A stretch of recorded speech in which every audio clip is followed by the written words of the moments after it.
Buenas noches, doctor. Van a disculpar la, Buenas noches, doctor.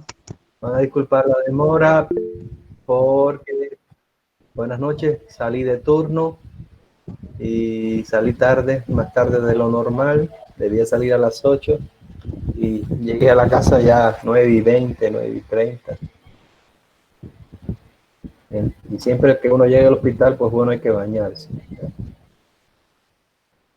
Entonces, ya está compartiendo pantalla. Entonces,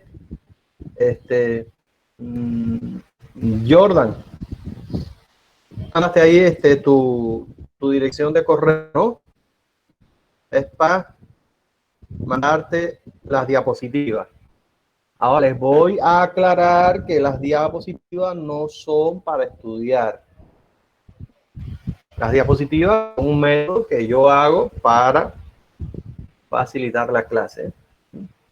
Claro, que hay que estudiar los libros. Bien, entonces, hoy con esta clase terminamos los temas del sistema osteomioarticular. Y vamos a, esta es una clase que es variada. Ya tiene varias enfermedades, varias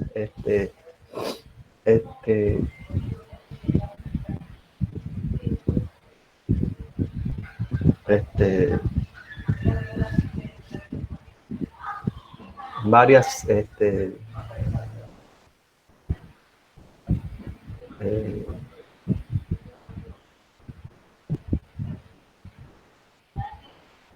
enfermedades radiológicas que tienen impresión radiológica, o sea, no tiene un tema único. Donde vamos a hablar sobre lo que es raquitismo, osteomalacia, ¿sí? La enfermedad de Paget o osteogénesis imperfecta, o también llamada enfermedad de las escleras azules, y la osteomielitis. Bien. Y con este tema terminamos los temas que van al primer parcial. Okay. Entonces,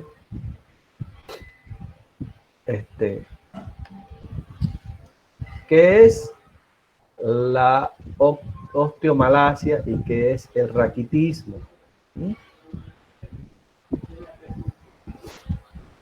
Bien, la osteomalacia y el raquitismo son una misma entidad donde hay un déficit de mineralización ósea, pero el raquitismo ocurre en el hueso de un niño antes de que haya ocurrido el cierre de las metáfisis. Y la osteomalacia ocurre en el hueso de un adulto. Bien, claro, entonces esa es la diferencia. Es una misma entidad, en niños se le llama raquitismo y en adultos osteomalacia. Y generalmente es por déficit de vitamina D. Bien, saben que la vitamina D o el colecalciferol es importante para la reabsorción del calcio. El calcio es el componente mineral del hueso. Entonces, eso pues hace que el hueso se vuelva blando, que el hueso se deforme fácilmente, producto de las posiciones. En el raquitismo existe una característica del tórax y es el llamado rosario raquítico. Y es porque ocurren ensanchamientos a nivel de las uniones condrocostales. ¿Ya? Y eso, pues, parece como que son las cuentas de un rosario. Bien. La causa más conocida es el déficit de vitamina D. Ahora, la vitamina D es la que es una vitamina liposoluble, que se adquiere en varios alimentos, pero que también el cuerpo la produce en la piel producto de la exposición solar. Entonces, eso hace que estas enfermedades tengan una distribución geográfica, tengan sus características. Por ejemplo, el raquitismo y la osteomalacia es poco común en los países africanos y latinoamericanos, pero sí muy común en países de Asia como la India, Arabia, donde las ropas cubren la mayor parte de la piel y la persona no se expone al sol apenas. Entonces no produce vitamina D. Y en las personas vegetarianas o personas que suprimen completamente las grasas. ¿Por qué? Porque es una vitamina liposoluble y su fuente principalmente es de origen animal. Bien. Entonces, por eso es importante la exposición a la luz solar. Entonces, la presentación clínica depende de la edad del paciente. El niño puede estar apático, inclinado sobre un costado, puede ser débil, hipotónico, puede tener falla en el crecimiento. La cabeza puede ser un poco blanda, deformada, con suturas amplias, según la edad. Entonces miren este niño y miren las deformaciones en genus varum de los pies y miren una radiografía, miren cómo se ve los fémurs completamente formando arcos. Y es por el que el déficit de la mineralización vuelve al hueso blando. Hay retardo en la evolución dentaria. Los dientes pueden presentar hoyuelos o estar mal mineralizados. Bien. El rosario raquítico que ya vimos. Bien. Ahora, la osteomalacia.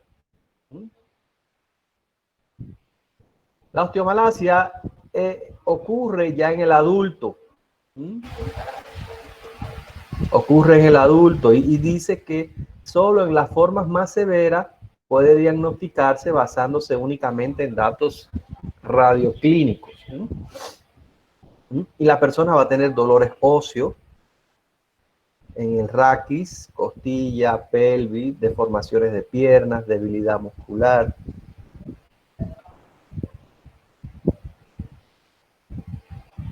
Miren, ya puede la hipotonía muscular, marcha tambaleante. Entonces miren la radiografía, cómo existe una deformidad de los huesos.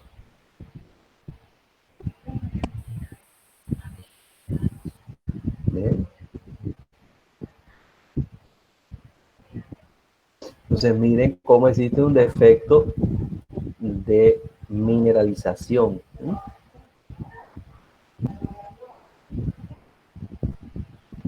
Bien.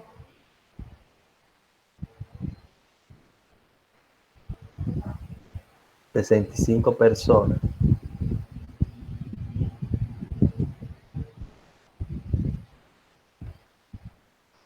Entonces, muchas veces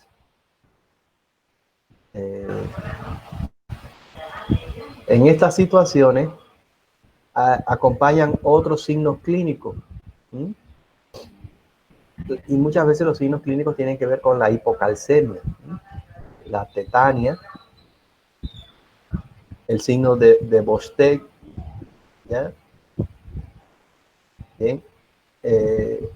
La determinación de calcio sérico y la determinación de fósforo sérico pues van a estar bajos. La fosfatasa alcalina puede estar alta.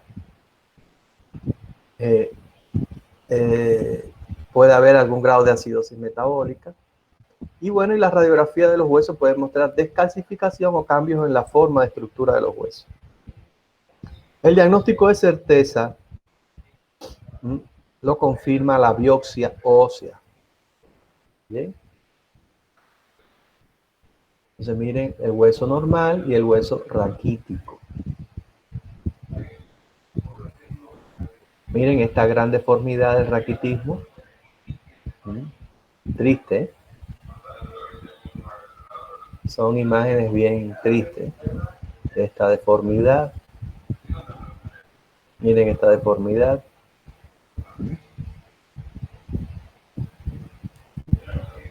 Bien. Es una enfermedad que tiene un componente nutricional, de hábitos culturales, pero también tiene un componente hormonal, porque existe un raquitismo resistente a la vitamina D y que tiene que ver con la hormona paratiroidea. Tiene que ver con la hormona paratiroidea.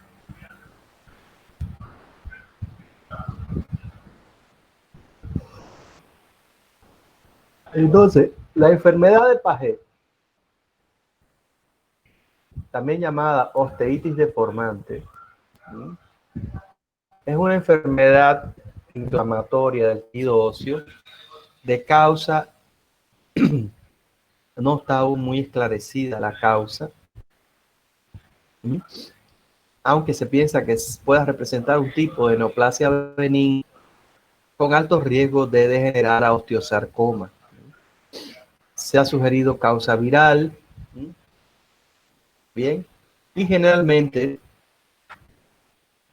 se presenta por encima de los 50 años de edad. En los hallazgos radiológicos más comunes,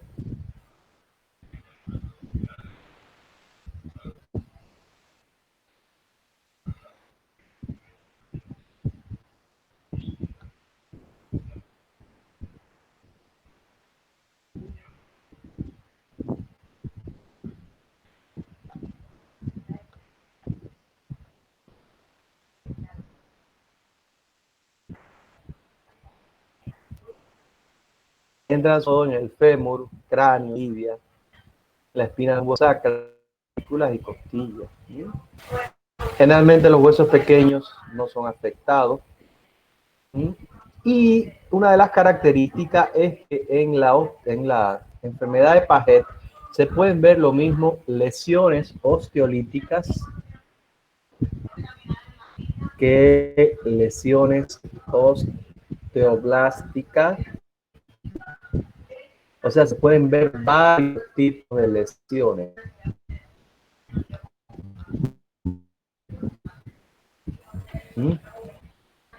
Ahora vamos a ver aquí una radiografía.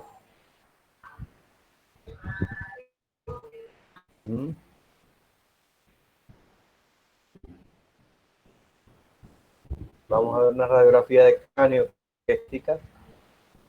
Fíjense cómo hay una radioopacidad en la bóveda del cráneo. Pero aquí a nivel de la bóveda craneal,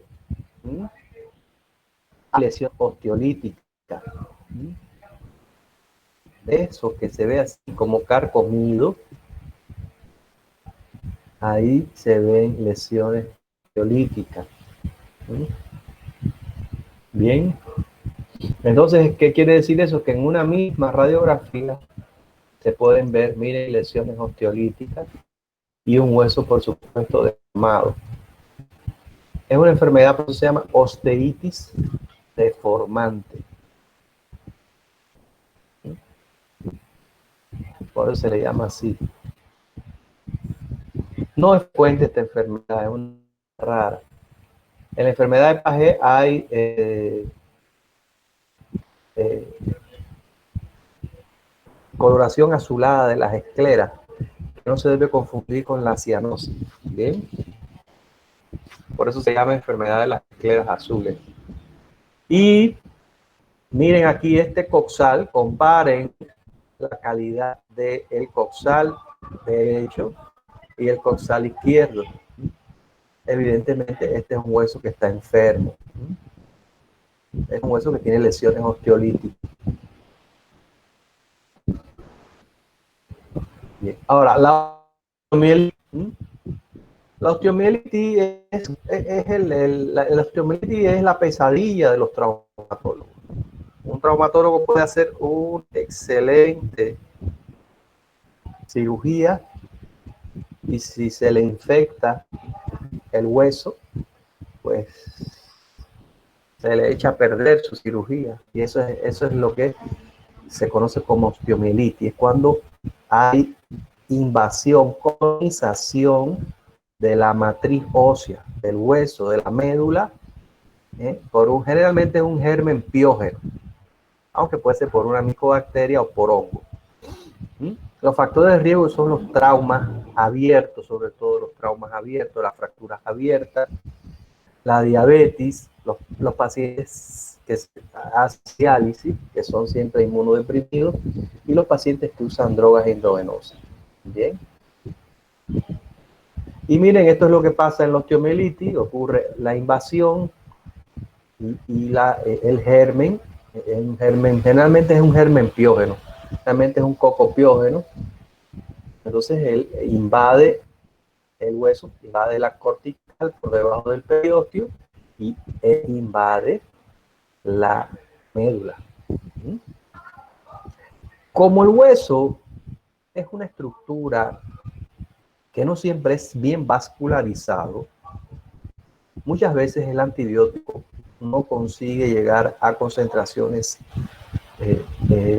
efectivas en el sitio de la osteomielitis, y esto hace que las osteomielitis sean difíciles de tratar, independientemente de que muchas veces son gérmenes con múltiples resistencias a antibióticos. Aquí tienen una radiografía con una imagen de una osteomielitis que clásicamente da una imagen osteoesclerótica. Bien, miren aquí la imagen de la osteomielitis, cómo invade el hueso. Bien, claro, por supuesto, siempre acompañado de la clínica. Miren, una osteomielitis a nivel de la articulación interfalángica distal del primer dedo de la mano derecha. Miren cómo ha invadido y ha destruido la porción distal de la falange media. Miren aquí otra osteomielitis. Miren cómo ha destruido el hueso de la falange proximal y parte de la falange distal. Y miren cómo hay tumefacción de partes blandas. ¿Lo ven? Fíjense cómo este hueso evidentemente tiene signos de aumento de volumen comparado con los demás huesos.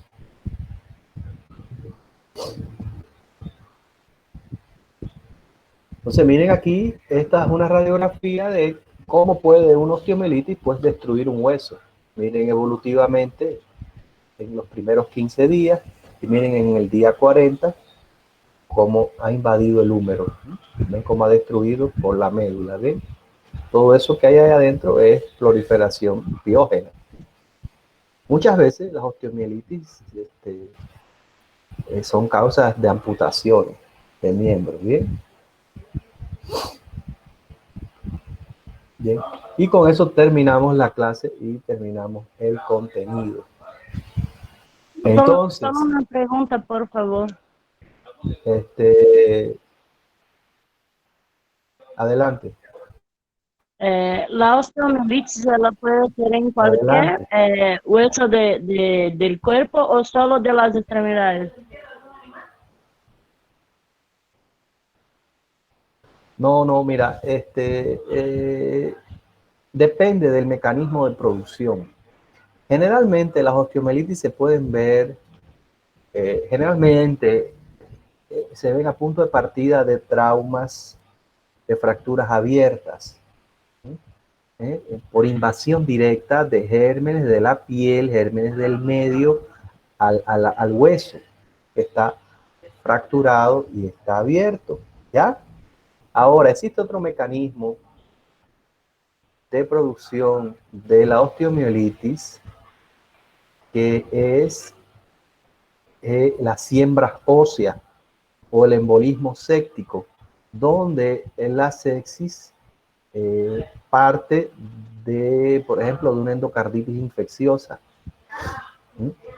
Entonces, la endocarditis infecciosa puede hacer embolismos sépticos y uno de los lugares que puede embolizar puede ser un hueso, ¿entiendes? Es porque existen los accesos a nivel, por ejemplo, de un cuerpo vertebral, Ah, ya. ¿ya? Por ejemplo, Ajá. bien, principalmente a nivel de un cuerpo vertebral puede haber un acceso y usted produce una osteomielitis vertebral, ¿entiendes? Ok, ¿Entiendes? gracias, doctor. ¿Ya?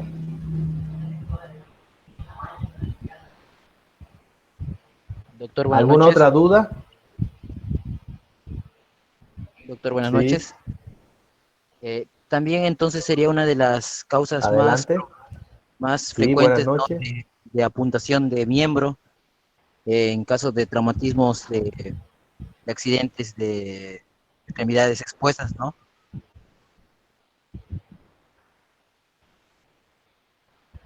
No necesariamente, porque no toda fractura abierta necesariamente se complica con una osteomielitis, ¿entiendes? Y a veces el motivo de amputación es por el grado de trauma, porque ya no se hace viable el miembro, ¿eh? Porque ya no es reparable, ¿entiendes? Por ejemplo, en traumatología a veces la amputación que se realiza es para completar ya para completar el daño del trauma, o sea, ya es porque es insalvable, ¿entiendes? No es porque, no siempre. Ahora, uno de los riesgos que existen en las fracturas abiertas es la osteomielitis, ¿entiendes? Es uno de los Sí, riesgos que doctor. existe. Uno de los riesgos que existe en cualquier cirugía traumatológica, ¿eh? Donde se manipula el hueso, se perfora, se coloca un pasador, se coloca un tornillo, todos esos materiales de osteosíntesis, es que se complique con la sepsis, que invada el hueso. Y es la osteomielitis, produzca osteomielitis, y entonces es un problema. Ok, doctor. Y no sé, también, ¿podría también saber cuánto tiempo tiene que estar expuesto, digamos, fuera en caso de traumatismo, expuesto? ¿El tiempo, usted sabe, estimado? Mientras más tiempo esté expuesto, más riesgo existe de osteomielitis, ¿entiendes? Mientras más tiempo esté expuesto, mientras más se demore en la atención médica, en la colocación de antibióticos, en la limpieza quirúrgica, más riesgo existe. Ok, doctor, gracias. Solamente eso. Bien, bien, bien.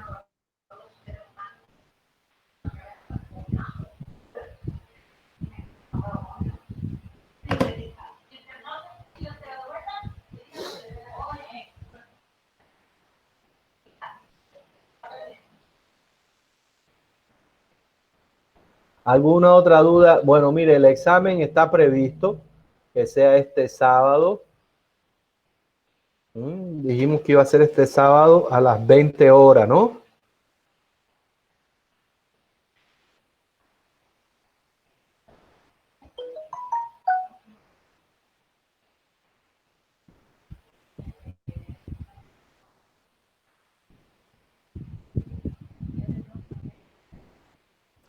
Sim, doutor. Sábado. Entonces, sábado a las 20 horas. ¿Entiendes? Entonces, la clase del jueves va a ser para aclarar dudas, ¿ya? Sábado 15 de agosto. 15 de agosto es Urcupiña, ¿no? Horas, Sábado 15 20 la... horas.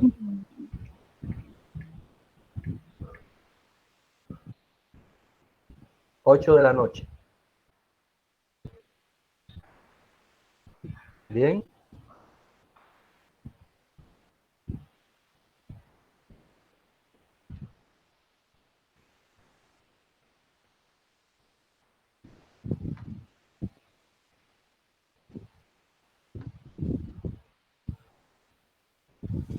Bien. Entonces, escuchen, la clase del jueves es para aclarar dudas. Bien, entonces, estudien y me traen las dudas el jueves. La clase del jueves es a las 8:30. Bien, Bien, doctor, perfecto, gracias. claro. Sí, doctor, quedó claro. Bien, entonces, perfecto. Aprovechen este parcial que no va tanto contenido. El examen va a ser de falso verdadero, selección múltiple. Los temas son hasta ahora lo avanzado. El tema introductorio, contraste y lo avanzado hasta ahora. Aprovechen este parcial que no va tan contenido. Aprovechenlo. Bien. Ahora en lo que queda de agosto tenemos que terminar tórax, ver respiratorio, para en septiembre ya hacer el segundo parcial. Bien. Vamos a dar maratón ahora. Bien. ¿Listo? Sí, doctor. ¿Alguna? Listo. Si no tenemos más dudas, pues terminamos la clase de hoy. Gracias, doctor. Que tenga buena noche. Muchas gracias.